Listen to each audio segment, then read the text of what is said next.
This episode is brought to you by Progressive Insurance. Fiscally responsible, financial geniuses, monetary magicians. These are the things people say about drivers who switch their car insurance to Progressive and save hundreds. Visit Progressive.com to see if you could save. Progressive Casualty Insurance Company and Affiliates. Potential savings will vary. Not available in all states or situations.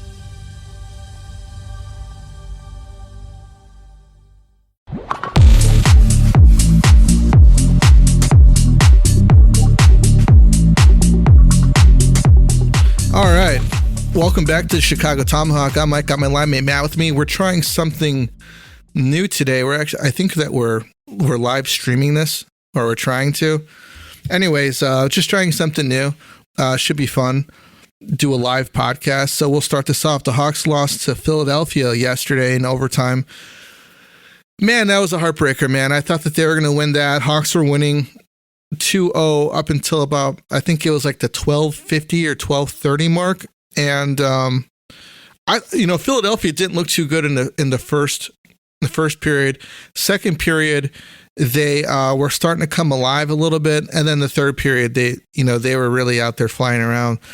But the Hawks were pretty consistent between that first and third period, got into overtime, and then lost off of a penalty from Mrazek, which was a really bad time to take a penalty. But I will tell you, man, Reichel looked really good. And that fourth line of Reichel, Smith was very, very noticeable out there, man. He was skating around, trying to drive in, had some good passes. Maroon looked really, really good. I think it's funny that out of all of the players that we have on this squad, that this Smith, Maroon, and Reichel line has the most chemistry out of all of the lines. And there are like three of a quite unlikely pair. Like all three of them are very different players. Has there been a bigger surprise for you this season than this fourth line? No, I think we should flip them up to the first line. Maybe we'll finish a game in 60 minutes. Yeah. Reichel, man, I think all those things are dead now where, he's a bust. Nah, he's on the fourth line with limited minutes. He's looking good, and I'm glad. It seemed like they were putting them out there more often than they were some other lines. To be honest with you, I guess we could call it the fourth line, but in reality, I think that they were essentially out there as kind of like the number two line. Honestly, I'd like to, since we have all these like line shuffles, why don't you put Bedard, Reichel, and Smith together and just see what it does? Because you got those two already. They got the chemistry. Now you got a guy who's an all-elite player, going to open more space. Guys are going to draw to him. Let these two do their thing and let Connor benefit off it because nothing else has worked. I think Bedard's had 8 different line mates. I think in one game they showed, 130 minutes with this guy, 2 minutes with this guy, 4 minutes with this guy. It's just, man, it's musical chairs with Richardson. Yeah, and I think that it's hurting Bedard, but we can get into that in a second. Do you think that, just kind of going with your line combination there, I think that Bedard would essentially be a decoy on that line. I'm not sure. I guess that he could, come in and try to shore up some rebounds, but I think that it would be Reichel and Smith in a way kind of driving the offense because everybody will kind of be going to Bedard. And then eventually, if they're like, hey, you know what? Everybody's going to Bedard and these guys are working magic over here. We actually need to be on Reichel. And as soon as they do that, does Bedard and Smith have enough chemistry where they can kind of take over the offense? Well, that goal yesterday, that give and go, those guys were worked. A lot of their plays are just those quick bang, bang passes. And yeah, imagine if they had a true sniper. I think Reichel is more of the playmaker, and I think maybe he can get 20 goals one day in his career, but I think he's going to have more assists in his career, which is fine. You need players like that. But yeah, if you throw Bedard on that combo, why not at this point? You've tried everything else. That's like the only thing he hasn't done. So Yeah. I definitely like to see that. Yeah, it seems like, we're on 2 games now of Bedard not having a shot in either game. Yeah. And to his credit, I've seen him taking shots. They're just not getting through. But teams are scheming against him. I mean, this is his second year, and yeah, he is 19 years old. So, I mean, he's not even in his man body yet. And he hasn't. Close yesterday, right? Yeah, he did. Not a registered shot, which is, but Yeah, he is shooting, and it did hit the post like a little bit to the left, and that would have been a goal. But I could see the effort from him that he's out there, but I think with the shuffling of the lines, he's just kind of lost in translation because he has no chemistry with anybody. Teams are scheming against him, so he doesn't have any space, and he can't really do much out there. And then factor in his size and his age, it's kind of a recipe for disaster for him until the rest of the team can kind of pull it together and start creating offense. Do you think that maybe that we have essentially one line that is creating offense on this team, that it's hindering Bedard from being able to create some himself? Yeah, he looks like a deer in the headlights. That look, he just looks like helpless, and he's like defeated. And I kind of threw out some tweets the other day about maybe a trade shakeup to get Bedard going. Like I said, Taylor Hall for Zegras right now, and I got some good feedback on it. They're saying the same thing in Anaheim. Like Zegras doesn't look like he is the Zegras of the past. Like having fun, being goofy, and he just doesn't look happy. And I'm not a fan of him. Like I just think after all those brawls they had with Phoenix back then, and he's running his mouth and stuff, but he's definitely a good player. He's a playmaker. He can see the ice well, and maybe a guy like that with Bedard will get him going and get Zegras going, and it's like, boom, boom, perfect for both of the guys. Get them going. And but right now he just the kid on the missing milk carton right now. He's just snake bit. He works hard. He's probably the hardest working guy on the team. Practices, you have to drag him off the ice. So the effort is there, the work ethic is there. It's just the results aren't there, and they got to do something for him. The coaches, management, help your guy. This is the guy that's going to lead you to the next phase, and I just think he's kind of doing stuff alone right now, and he needs help. In that name of getting him some help, by all means, should we just let Rockford just stay Rockford and let them do their thing out there, and then essentially wait a year before we call anybody up? Because I think Nazar is doing great things down there. Oh, yeah. I think that he can play in the NHL, but I think that it might be a good idea to just keep him down there and let him keep dominating and let him play. The same thing with Leveshinov and maybe Korchinski. Yeah, I wouldn't touch anything with Frank Nazar right now. Maybe at the end of the season, get him like 10 games or whatever. Or if Rockford's battling for a playoff spot, that's your best player. I see highlights of him every night. Frank Nazar scores again, and that's good to see.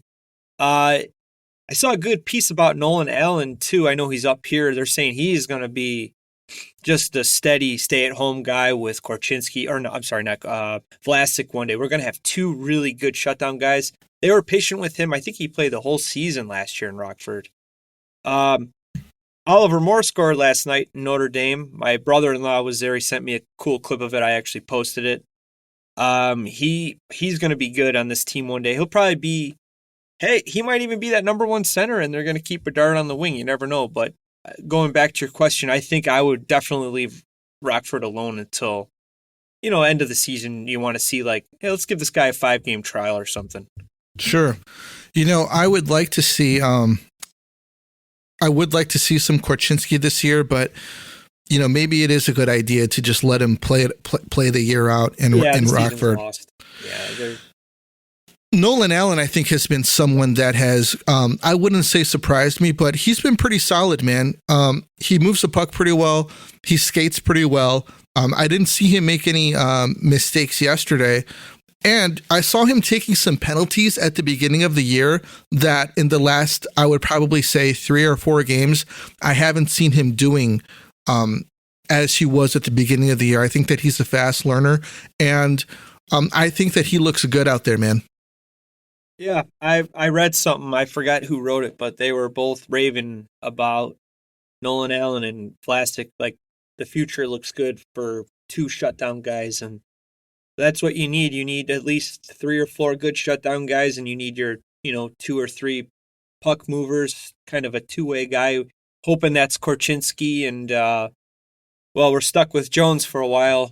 He was actually playing good this year before he got hurt too. So yeah, he was. We got some good young guys coming up. We're gonna have some surprises too. We're probably gonna get like Andrew Shaw came up. That was a shock. Stuff like that. We'll probably get guys like that. So we just got to be patient. Like you said, probably let them cook in Rockford, and don't even worry about the pressures of coming up here. And like, if you don't score a goal, like, especially with our management, it's like, oh, you got 1 assist in 4 games, we're sending you back down. You just mind screw them, And that's what I think they did with Reichel, and that's why I'm happy for him now. He's having a good season on the 4th line, so he's kind of betting on himself here, and you don't want to screw with the young guy's mind that much. Hey, we want you to do your thing down there, and when you're ready, you're going to be up here. So it looks like Frank is really close.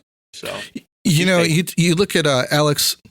You look at Vlasic, man, and we're talking about a guy who, at the time, Ian Mitchell and Bowden were the guys who were kind of slated to kind of move up, and they were going to be part of like the next generation. As a matter of fact, those 2 guys should essentially be, 3 to 4 year veterans by now, and they're not. I don't even know where they are. Yeah, and Bowden looked really good one year, and then I don't know what happened to him, man. And then Mitchell, he essentially got hurt when he was supposed to make the team, and that screwed him. And and then Vlasic kind of just came out of nowhere and really took that spot out of everybody. I wonder if honestly, man, I think that he is one of our top defensemen of the future. If not, he's already showing signs of it. I think that he's our 2-way guy, man. He looks good. Yeah. I think that he looks good on the defensive side of the puck. I think that he moves the puck well, passes well, and he's looking to kind of jump up in the offense a little bit. So, Seabrook started that way too, though.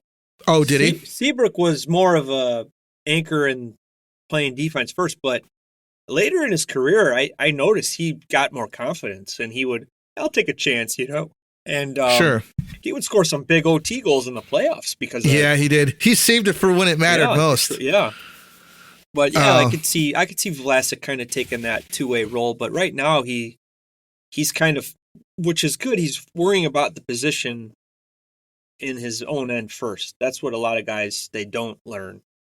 Duncan Keith, probably 2010 was his best all-around defensive year. I think he was just so good in his own end, and then he would skate it up and put up some good numbers. I think he did win the Norris that year, I think. Yeah, he did. That was probably the best defensive performance I've seen as a Hawks fan in a long time.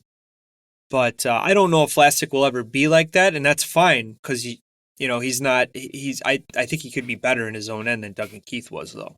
Yeah. That doesn't really say much because Dunks was a offensive dynamo. Yeah, and it the later years here, the coaching didn't help Colleton and whoever we had, and yeah, they wanted him to keep doing that, and it wasn't working. It was lots of turnovers, and he eventually wanted out. He's had enough of it, and he wanted to be closer to his kid because he got a divorce. Yeah, but you could tell with the coaching here, it was brutal. The locker room was just gone. When Taves and Keith are fighting in practice, I had a front row seat to that. Something's not right, and I was watching the coach sitting on the goal or the center ice line, just watching it happen. You got Chris Kunitz trying to pull Taves off, and Duncan Keith throwing bombs at Taves' face, and Keith ended up walking off or whatever, and they both ended up coming back together. But yeah, he lost the locker room, and I think that started like all of it. Like Keith was just like, I'm done with this. This is just not working here anymore. And it was a sad day when he was traded, though. Yeah, it was, man. I wish he would have. He only played one more year after that. It was in Edmonton. That was it. Yeah, he had that 2 years left, and he didn't even want to finish it out. Yeah. Can you imagine though? Last year, the Oilers in that final, if they had Duncan Keith, I think they'd be a little bit different. Yeah, I mean, they could have. Dude's been there, and he still put up big minutes as a old guy. This episode is brought to you by Progressive Insurance. Fiscally responsible, financial geniuses, monetary magicians. These are things people say about drivers who switch their car insurance to Progressive and save hundreds. Because Progressive offers discounts for paying in full, owning a home, and more. Plus, you can count on their great customer service to help you when you need it, so your dollar goes a long way. Visit Progressive.com to see if you could save on car insurance. Progressive Casualty Insurance Company and Affiliates. Potential savings will vary. Not available in all states or situations. Building a business may feel like a big jump, but OnDeck Small Business Loans can help keep you afloat. With lines of credit up to $100,000 and term loans up to $250,000, OnDeck lets you choose the loan that's right for your business. As a top-rated online small business lender, OnDeck's team of loan advisors can help you find the right business loan to fit your needs. Visit OnDeck.com for more information. Depending on certain loan attributes, your business loan may be issued by OnDeck or Celtic Bank. OnDeck does not lend in North Dakota. All loans and amounts subject to lender approval. In the California Road Trip Republic, we believe you take adventure for a ride. Whether coastal cruising, mountain motoring, or redwood roaming, discover beauty around every turn. Your road trip can kick off from anywhere. Starting route. But it should always start at visitcalifornia.com. Then buckle up, crank those tunes, and discover why California is the ultimate playground. Target Circle 360 makes the holidays easier than ever with unlimited same-day delivery and more for just $49. That's 50% off a new one-year membership. So hurry before it ends December 2nd. Happier holidays from Target. Restrictions apply. See target.com/circle for details. If you want to call it. Yeah. Could have been a little bit different for that team. Yeah, I think they actually did a study on him, man, and I think that his body metabolizes things differently than typically normal humans do. Yeah. Yeah, so. Well, what I like is that Jay Fresh guy put this out. Nicholas Jarmelson was probably the best stay-at-home defenseman in like this analytics era. Right. And that's awesome because it is. Only people in Chicago know about him. Yeah. And like everybody got to see him, this guy was a stud, man. It was night in and night out, man. Like it was like you just didn't, when he was out there, you just weren't scoring on him. Dude, he looked like 130 pounds. I know. And the dude was blocking shots. Like I can't imagine the bruises on his body. Like, I mean, I get bruises occasionally playing goalie.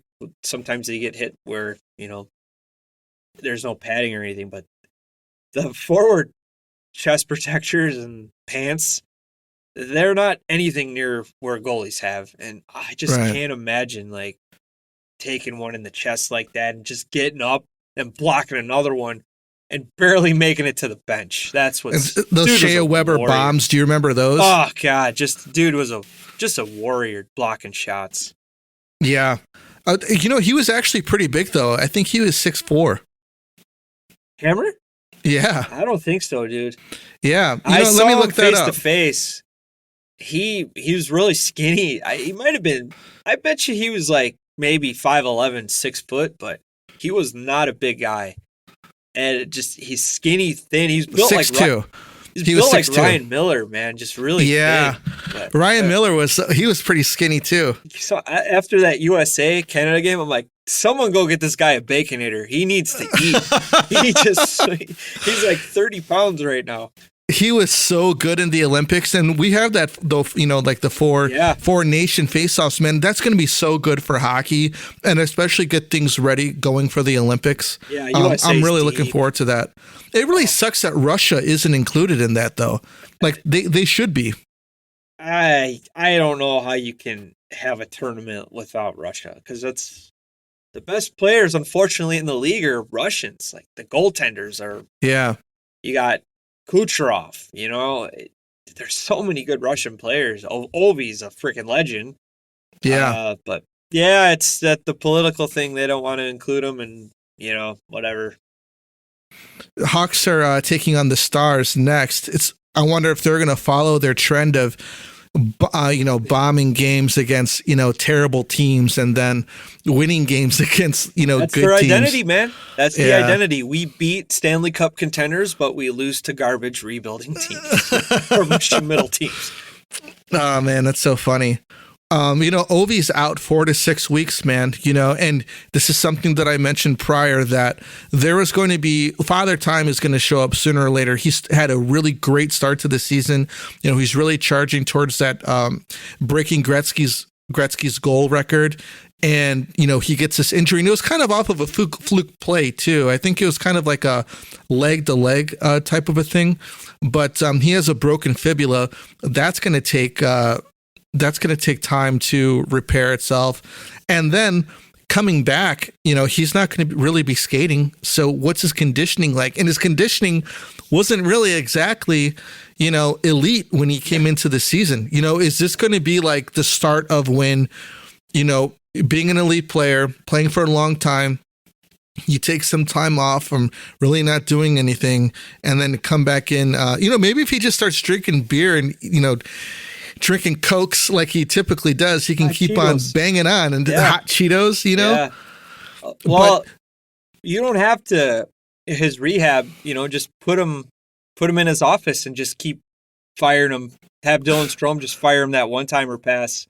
Sure. And then he'll get Gretzky's record. Then we're all good. I don't think the skating needs to be 100% at all. Just get in your office and blast away. I think that he's going to go for 900. Even after he breaks Gretzky's record, he's going to say, hey, I want to hit 900. And then after that, c'est la vie. Well, you got Austin Matthews dude, he's a really good goal scorer. He could be probably a threat to Ovi one day. Yeah. I think he's hurt. He's been hurt for a couple of weeks now, but. Yeah, they say he's ready to come back. Dude, it's Ovi. Don't get excited. I mean, I'd go as far as you can, get it up to like 930 if you could. Because Austin Matthews, man, he's a great goal scorer. At what point do you think the Capitals are like, okay, you broke the record. It's time for us to completely, tear this down and start it back up? Well, you can't, because they're playing well. They're playing really good, and I think they're in a playoff spot. And Ovi I think he was top 2 in goals when he went down. Yeah, I think he was tied with 15th. I think he has 15, and he was tied for first. Dylan Strome is having an unbelievable start too. Him and Ovi have meshed, and you can't tear it down if you're making the playoffs still. So you got to wait for a bad year. Hopefully Ovi's got the record, and then you could figure it out. But as of right now, I'm surprised they traded Darcy Kemper for Pierre-Marc Dubois, Luc Dubois. What do they call him? PLD, whatever. And he had a goal the other day. He's been okay there. And yeah, I mean, they fleeced the Kings on that one. Yeah, so that Washington's good, and the team that's fallen right now is Pittsburgh. Yeah, Sid is still playing well. He scored 600 last night. But Pittsburgh surprised, and the Islanders are still, they don't know what they are, and they didn't really go out and get anybody to help the team. I feel bad for Waugh because I think he's a good coach. But those are two teams that are probably just going to keep falling, I think. And Buffalo's on the rise, and Detroit's kind of, I know the fans are very disappointed. They thought they were going to be in the playoffs, like the next step, like they're going to start contending, but same as last year, they're just not, they're blaming the coaching, and the Yzer plan is not working. That's what I keep reading. Just really quick about Washington, Dylan Strome, he's playing well now, but he likes to do that. He'll play well for a season and then completely drop off for 2. And then he'll get a chance somewhere else, play well for a season, and then drop off for 2. Do you really think that Dylan Strome is like their future there? Well, he's definitely helping Ovi because there was a time where Ovi was, I think, just kind of like a 20 goal, maybe 30 goal guy. But I know Ovi raves about him. He says that was a great pickup by them, and as of now, they really like him, man. And he was good here with Kane and DeBrincat, but then he was getting healthy scratched by Colleton. Yeah. So maybe you could say, was it coaching? It could have been. But I don't think so. I don't know, man. He's looking good there, and you never know if you hold on to a guy like that and DeBrincat with Connor Bedard. I think, man, it would have been kind of special. But you never know. It's all what ifs. It's all like I'm just the player that I'm mad about the most leaving is Brandon Hagel. I think man. Tampa Bay fans love him, and he's just him and Braden Point, very good players. I think sometimes he plays with that Chiarelli, who's having a really hot start. Yeah, just that one hurts. I think he's making $7 million a year for. I think he got like a 7-year deal. But yeah, that kid did it all, man. He 100 miles an hour every shift, score, hit, pass, just team guy, and that's the one guy that hurts. I would love to have seen him with Bedard. Yeah, he'd definitely be a top-line winger on this team. And he's a top 6 in Tampa. But did we get Oliver Moore with his pick? I'm not sure, to be honest with you. I know we got Korchinski for DeBrincat. I thought, and Kirby Doc for Frankie. Yeah. But I think that second, we got a first-round pick with Tampa, and we had the first overall with our team. We drafted Bedard, and I think it was Oliver Moore. So we'll have to see what Oliver Moore brings, but still, watching Hagel have success in Tampa, it sucks, man, because he's so good here. He could have been great. Man. And I think that was the boiling point for Taves. Once Hagel was gone, Taves was like, I think I'm done. I think he was just really frustrated because he's like, what's going on here? What's the plan? Because there really wasn't any. Like, Colleton was a bad coach. They weren't really bringing in players that could have, extended that run between, with Taves and Kane. I mean, like the core, what they called it, essentially dwindled down to just Taves and Kane at one point. And they never really, filled the seats back in the way that they should have. Yeah, those are tough to fill in, though. I wish it would have went down different with Taves. I would, I still wish he was here with the C on his chest, mentoring, Bedard, and nothing against Foligno, but he's not Taves. He'll never be Taves. Yeah. He just posted something. Isn't he in like India? I actually posted it on the. Yeah, that was a good. Yeah, that's good. I posted on our Twitter, or X, I should say. Yeah. And essentially, he's in India right now. He's been out there 5 months. Actually, a good report from him is saying that he's looking for some healing, for some.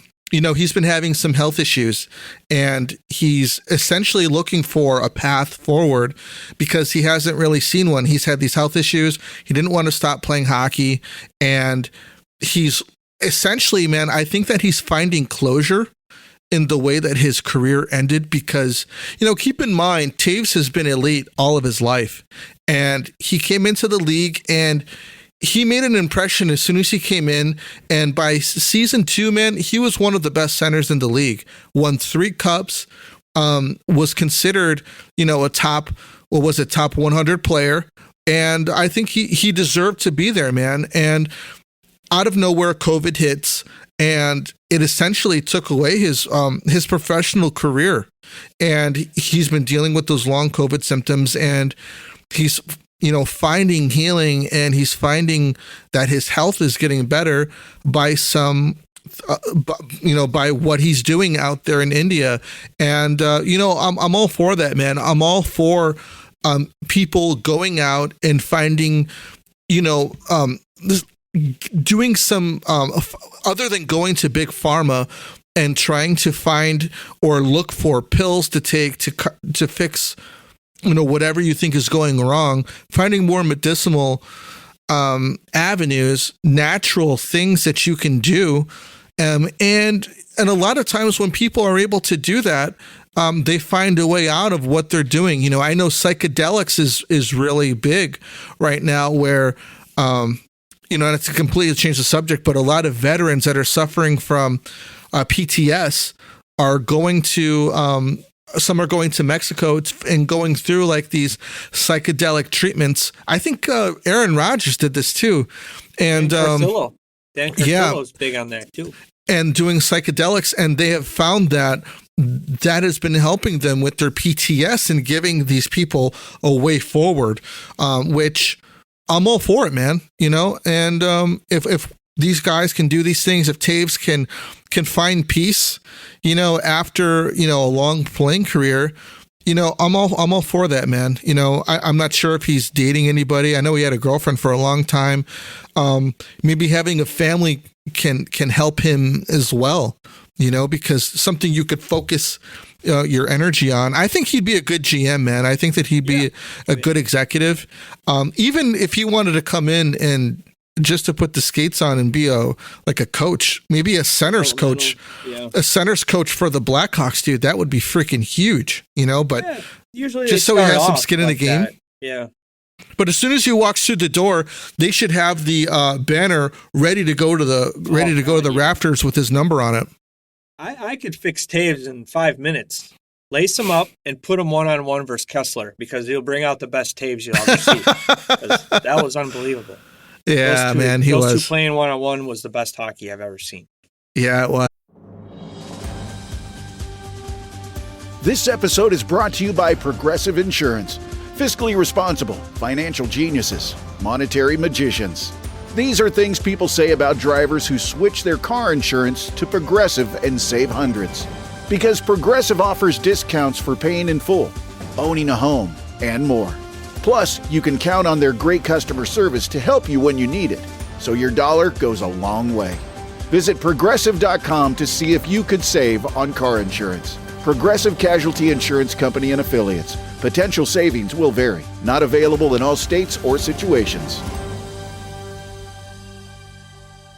Building a business may feel like a big jump, but OnDeck Small Business Loans can help keep you afloat. With lines of credit up to $100,000 and term loans up to $250,000, OnDeck lets you choose the loan that's right for your business. As a top-rated online small business lender, OnDeck's team of loan advisors can help you find the right business loan to fit your needs. Visit OnDeck.com for more information. Depending on certain loan attributes, your business loan may be issued by OnDeck or Celtic Bank. OnDeck does not lend in North Dakota. All loans and amounts subject to lender approval.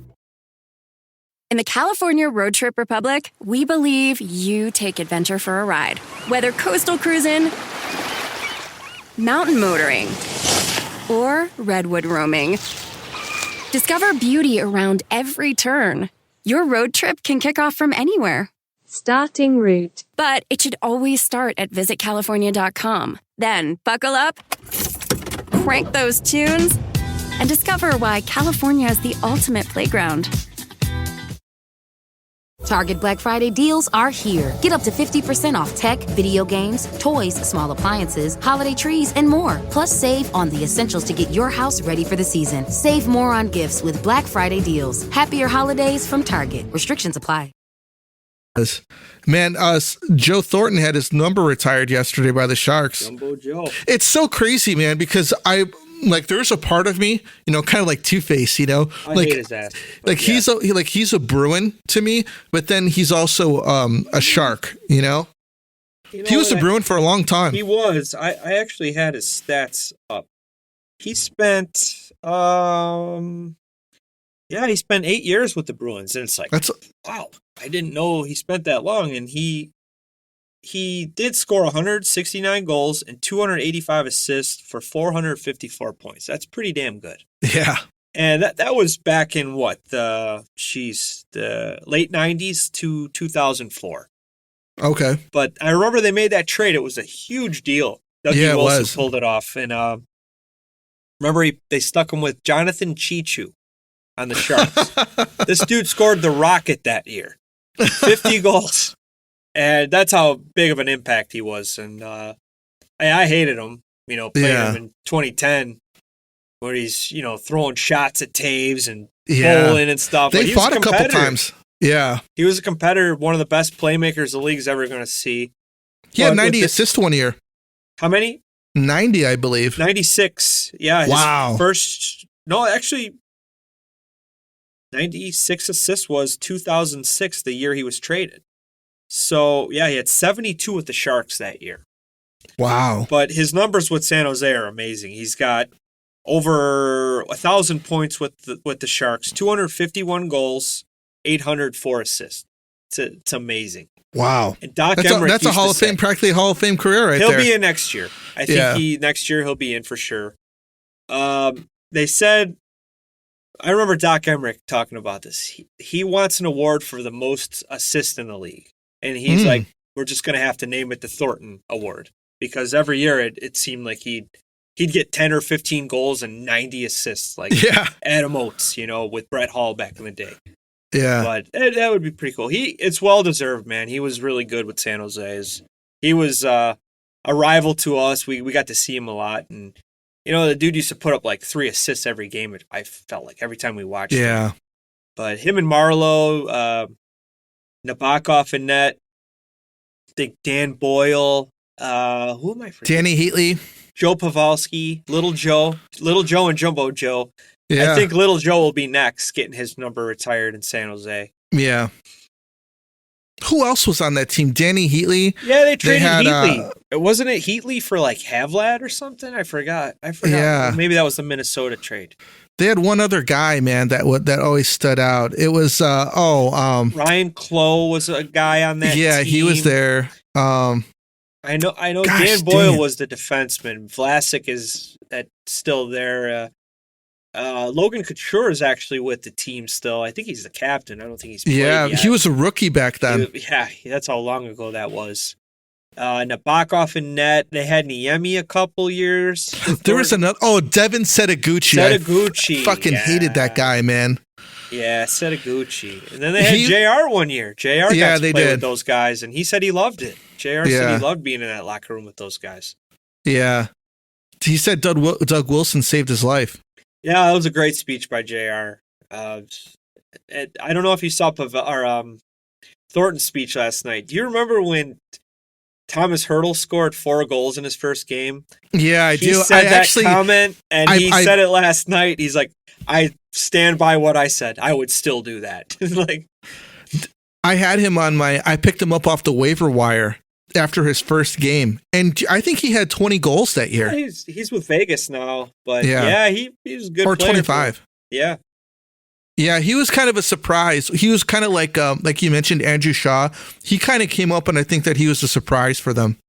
Yeah, I can't believe he lasted that long. They just recently traded him. I know they're rebuilding, and it worked out for him because they ended up getting Celebrini by the luck. But that one hurts too because can you imagine Celebrini and Bedard together? That kid's going to be a special player. I watched some highlights from him diving for pucks, saving an open net goal, and it's like the Taves mentality, whatever it takes, and it's such a good thing to have for a new rebuilding team. Yeah, he's looking really good. Jim Montgomery was fired from the Bruins, hired by the Blues, and signed a 5-year deal. How much do you think that means for the Blues right now? Like, what kind of a statement does that make? I love it by their GM. Hey, this team sucks right now, and I'm going to bring in a coach, change it up, shakes things up, and let's get going here. St. Louis is probably the Hawks' one of the biggest rivals. They're playing in the Winter Classic. Yeah, we have to hate them, but I love everything their GM does. He doesn't sign ridiculous long contracts. Drafts well. Usually, they had Craig Berube, who was a great coach, but they just kind of lost the room, and he ended up going to Toronto. But Montgomery is how good were the Bruins the last 2 years? They were like, one year they were the best team in NHL history. Yeah. This year. Well, until the playoffs started. Well, yeah, it's a different animal. But I think what the Bruins did wrong was not have Swayman locked up early. I think that really caused a circus with everything. The team was like, well, where's our guy? Let's get this going. And Swayman held out for more. He got it. And that's the thing. Like, I laugh about these teams. It's like, why are you playing this game? You end up giving him what he wants anyway. Yeah. And I think that kind of hurt the Bruins. And Montgomery actually is the guy who had to suffer because of it. But I think St. Louis, they picked a good one because he was an assistant coach there back in the day, so he's got some roots there. He's got roots there, and I think they're going to be fine. They're going to shake things up and build something new there, which we kind of need that too. But right now, it would be pointless to make a coaching change unless there's two guys, and I think one of them is Sullivan from Pittsburgh or John Cooper from Tampa. Well, what kind of brings up, there's a lot of people's rumblings. I know Chief from Barstool has been talking about it. But there's other people, the Ringside General. I don't know if you follow his. He's good, man. Yeah, I like him. Yeah. He, they've been talking about Richardson, and I think that Richardson is, I think he's on thin ice with the fans, but I think that he's good with the organization, considering that he hasn't really had. This is probably the best squad that he's had since he's been their coach. Yeah, but you'd think they'd be better with the signings, but they're not. So yeah, and I think in part it's because we have some older guys that are really falling off. Taylor Hall, one of them. Not that I don't like him, but I think that, he's falling off a little bit. There's zero chemistry through a lot of the team. And I think that's the coaching responsibility, because they need to get guys like Teravainen and Bertuzzi. They need to get them going, man. I think Bertuzzi is out there, giving effort, but there's just no chemistry with anybody he had lines on. He was on Bedard's line practically through the whole preseason in camp. And then the day before, the day before, opening night, they take him off that line. Like, these kind of decisions, are really questionable to me from a coaching perspective. Is there any way that we can kind of remedy that, or do they need to make some wholesale changes? Well, he's trying, but he's flipping too much to the point where it's like, okay, just because they don't score that game, it doesn't mean there wasn't something good there. Like, sure. Just say Bedard doesn't score with Kurashev for 2 straight games. They don't get a goal. Are they making plays, putting pucks on net? That's what you got to look at. You can't. Yeah. The 1-game trial is not working. Jason Dickinson with Bedard. Dickinson scores 2 goals. Yeah, because he's playing with a world-class guy. Bedard made 2 ridiculous passes to him. Yeah, he did. Good for him for burying it, but that's like putting Kane with Bolin. And you need Bolin to shut down that other team's top line. That's his job.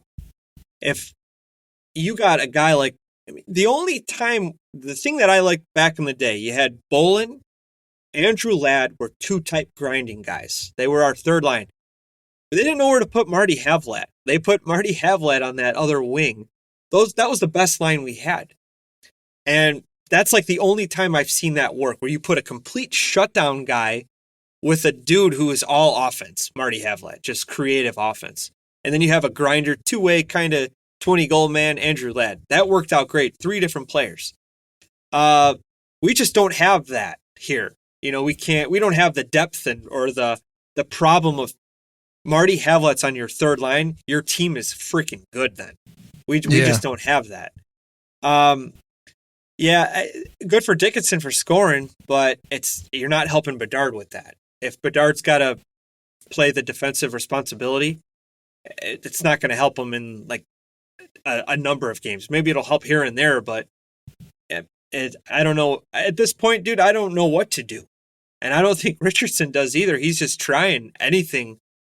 At this point, just put Mrazek at center, because that's how bad it is.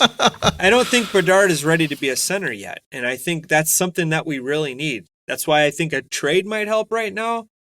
I don't know if I want to see Frank Nazar called up, because he's doing so well in Rockford, but that's what you see a lot. Call up Frankie. It's like, well, the kid needs time. They did it with Reichel. They preach the patience and stuff, and it just looks real desperate. Like, oh, call up Frank. We got to get something going. But I think right now I'd like to see Davidson make a trade and just to try to boost this, try to get something going, like a change, something. I wonder if there was some talk last year that with Dickinson's play that he should be a Selke nominee. What do you think, man? Do you think that he's a Selke candidate?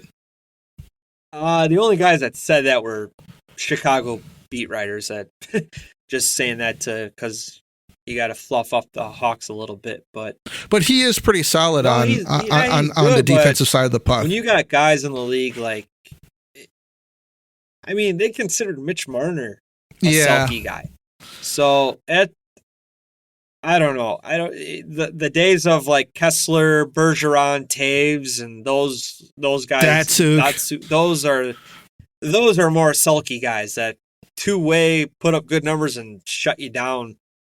I don't know if there's anybody in the league like that. Maybe Sid. I know Sid's won some Selkies, but I don't know, man. I don't know. The Selke, it's shifting. You don't really see that third line guy like that premier shutdown center like Troy Murray, Dave Bolin anymore. They just want all offense, and even the defense is offensive now. They want your defense to score a lot. Yeah. It also, so it's like offense everything. Maybe everyone's trying to do the Edmonton model and just say more offense. Throw more offense at it, Yeah. More offense. Do you think that maybe as defensemen, for the Blackhawks, do you think that moving more towards the offensive side of the puck is a good idea? I mean, considering we're trying to do that with Seth Jones. Me personally, I don't think Seth Jones should be on the number one power play. I don't think that he's a good enough puck handler for it, and I don't think that he should be on it. Do you think that the shot doesn't go through ever? Yeah, and he likes to shoot, which is good. When you need goals, you need someone who has that mentality. But it's the wrong guy. That needs to be 98's job. Get him on the half wall and bury it. You got the best shot on the team. He needs to start shooting. That's it. Do you think we need more offensive-minded defensemen? For this team, I'd like to see guys take some chances here and there, but I don't think we're there yet where we need our offense to start shifting like the dynasty era where it was all defense lead the way. I don't think we have the personnel to do that yet. It's funny. Pittsburgh, they're in I think they're in a bad spot right now. And they've got Erik Karlsson, who's been really bad this year. But at the same time, that's who he is. He's someone who drives offense, and he doesn't play any defense. And they're kind of complaining right now that, EK is so bad on the defensive side of the puck. It's like they didn't know that he was EK, Erik Karlsson. You totally shattered the good name of the Norris Trophy by handing it to freaking Erik Karlsson. 2 years ago? Minus 5,000. Yeah, he put up good numbers. He hasn't played defense since Ottawa. I remember me and you were in like a hockey chat with somebody, and I said, I'll take 4 Nicholas Jarmelsons over 4 Erik Karlssons all damn day. And he laughed in my face. I was like, go ahead. My guy wins cups. Your guy gets minuses. He's responsible for more goals against than he puts goals for. So I don't know why they're upset about it. I would have been, if I'm a Pittsburgh fan last year and they brought him in, he won the Norris Trophy. Who cares? He doesn't play defense. He's a winger. Yeah, he is. Yeah, I mean, that's what you get.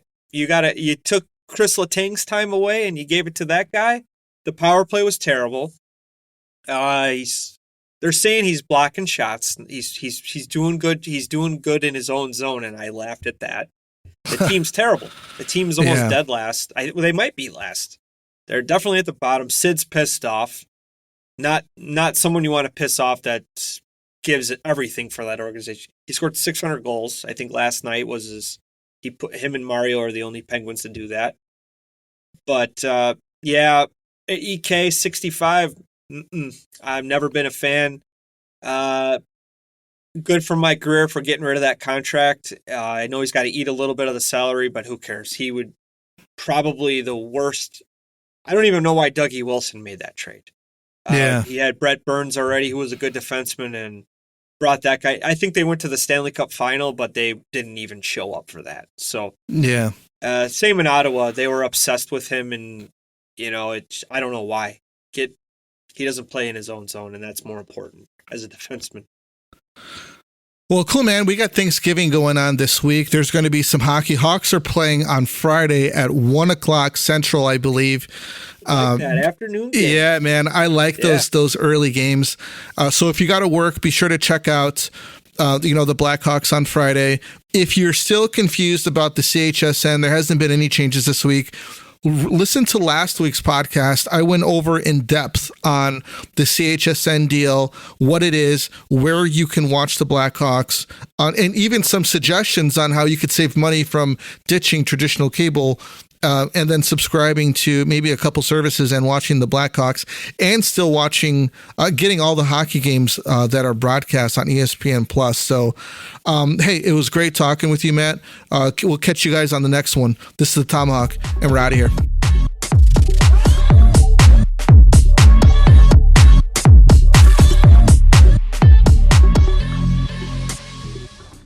Building a business may feel like a big jump, but OnDeck Small Business Loans can help keep you afloat. With lines of credit up to $100,000 and term loans up to $250,000, OnDeck lets you choose the loan that's right for your business. As a top-rated online small business lender, OnDeck's team of loan advisors can help you find the right business loan to fit your needs. Visit OnDeck.com for more information. Depending on certain loan attributes, your business loan may be issued by OnDeck or Celtic Bank. OnDeck does not lend in North Dakota. All loans and amounts subject to lender approval. In the California Road Trip Republic, we believe you take adventure for a ride. Whether coastal cruising, mountain motoring, or redwood roaming, discover beauty around every turn. Your road trip can kick off from anywhere. Starting route. But it should always start at visitcalifornia.com. Then buckle up, crank those tunes, and discover why California is the ultimate playground. Target Black Friday deals are here. Get up to 50% off tech, video games, toys, small appliances, holiday trees, and more. Plus, save on the essentials to get your house ready for the season. Save more on gifts with Black Friday deals. Happier holidays from Target. Restrictions apply. Hey everybody, I'm Trevor Sikkema, host of the PFF NFL show, here to tell you what you can find on all of our shows throughout the week. On Mondays, we have the Grade Release Show, where myself and Dalton Washman break down every single game that you just saw in the NFL. On Tuesdays, we have the Quarterback Breakdown with Seth Galina. On Wednesdays, we've got the Rookie Review with John Ledyard and the preview for the upcoming week in the NFL. So make sure you are subscribed to the PFF NFL show wherever you get your podcasts.